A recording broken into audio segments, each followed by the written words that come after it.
ان الحمد للہ والصلاة والسلام علی نبیہ۔ سورہ حجرات کی آیت نمبر 5 میں ایک خاص واقعے کے تحت کچھ نصیحت کی گئی، اور جو پہلے غلطی کرنے والے تھے ان کو اللہ رب العالمین کی معافی کی صفت بھی بیان کی گئی۔ آئیے پہلے آیت کا ترجمہ ملاحظہ کیجیے۔ وَلَوْ أَنَّهُمْ صَبَرُوا، اور اگر وہ صبر کرتے،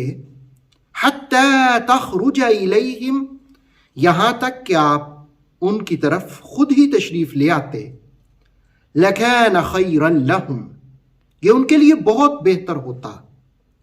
وَاللَّهُ غَفُورٌ رَحِيمٌ، اور اللہ رب العالمین معاف کرنے والا، رحم کرنے والا ہے۔ ایک قبیلہ جس کے 70 یا 80 افراد دوپہر کے وقت جب رسول کریم علیہ السلام قیلولہ یعنی آرام فرما رہے تھے، وہ آئے اور زور زور سے آوازیں دینے لگ گئے۔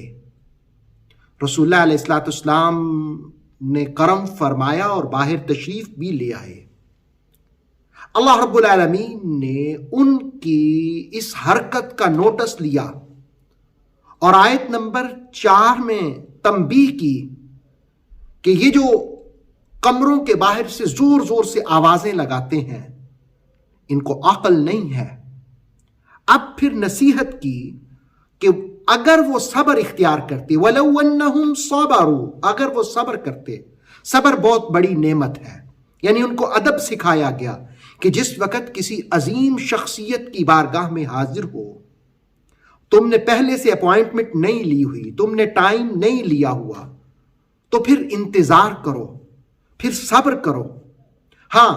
اس سے یہ بھی بات سمجھی جا سکتی ہے کہ پہلے سے اپوائنٹمنٹ لینا یہ مہذب ہونے کا ایک انداز ہے، اور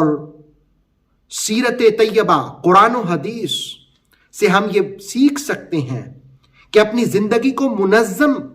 کر کے چلانا، کسی سے ملنا ہو تو پہلے سے ٹائم لے لینا، یہ مسنون طریقہ ہوگا، اور اگر پہلے سے وقت نہیں لیا تو پھر صبر کرنا،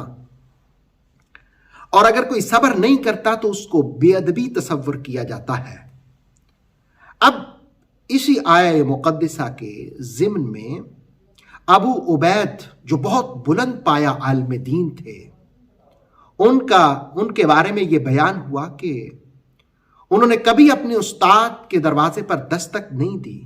بلکہ ہمیشہ انتظار کیا، حتیٰ کہ ان کے استاد خود تشریف لے آتے، اور صحابہ رضوان اللہ تعالی علیہم اجمعین بھی اس بات کا اہتمام کرتے۔ حضرت ابن عباس رضی اللہ تعالیٰ عنہ جس وقت قرآن کے معارف سیکھنے کے لیے حضرت ابی کے گھر جاتے تو کبھی دروازہ نہ کھٹکھٹاتے، خاموشی سے انتظار کرتے۔ حضرت ابی ابن کعب رضی اللہ تعالیٰ عنہ معمول کے مطابق باہر تشریف لائے تو آپ کو یہ بات گراں گزری، طبیعت پر بوجھ آیا، تو آپ نے ابن عباس رضی اللہ تعالیٰ عنہ سے فرمایا کہ تم نے دستک کیوں نہ دی؟ تو حضرت ابن عباس رضی اللہ تعالیٰ عنہما نے جو عرض کیا وہ سنیے۔ آپ نے کہا کہ یا استاذ، العالم فی قومہ کالنبی فی امتہ، وقد قال اللہ تعالی فی حق نبیہ علیہ الصلاة والسلام، ولو انہم صبروا حتی تخرج الیہم لکان خیرا لہم واللہ غفور رحیم۔ انہوں نے کہا کہ ایک عالم اپنی قوم میں اسی طرح ہوتا ہے اس کا مقام جس طرح نبی اپنی امت میں۔ تو جب عالم کی بارگاہ میں آؤ تو پھر ہمیں انتظار کرنا پڑتا ہے، کیونکہ اللہ رب العالمین نے نبی کے بارے میں بھی کہا، رحمت للعالمین علیہ السلام کے بارے میں کہا، وَلَوْ أَنَّهُمْ صَبَرُوا حَتَّى تَخْرُجَ إِلَيْهِمْ لَكَانَ خَيْرًا لَهُمْ، اگر وہ آنے والے صبر کرتے حتیٰ کہ حضور پاک صلی اللہ علیہ وآلہ وسلم خود ہی تشریف لے آتے تو یہ ان کے لیے بہتر ہوتا۔ لیکن چونکہ وہ ایسا کر چکے تھے تو پھر فرمایا کہ واللہ غفور الرحیم، اب تم تائب ہو جاؤ، اللہ معاف کرنے والا ہے، وہ رحمت کرنے والا بھی ہے۔ علامہ سید محمود آلوسی جنہوں نے تفسیر روح المعانی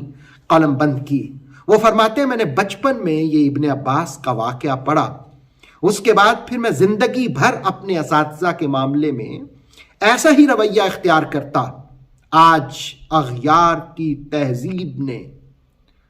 طلباء کے اندر اساتذہ کا احترام ختم کر دیا،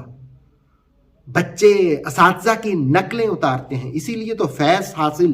نہیں ہوتا ہے۔ کاش کہ ہماری نوجوان نسل اس بات کو سمجھے کہ رحمت عالم علیہ السلام نے فرمایا کہ من لم یرحم صغیرنا، جو ہمارے چھوٹوں پر رحم نہیں کرتا، ولم یوقر کبیرنا،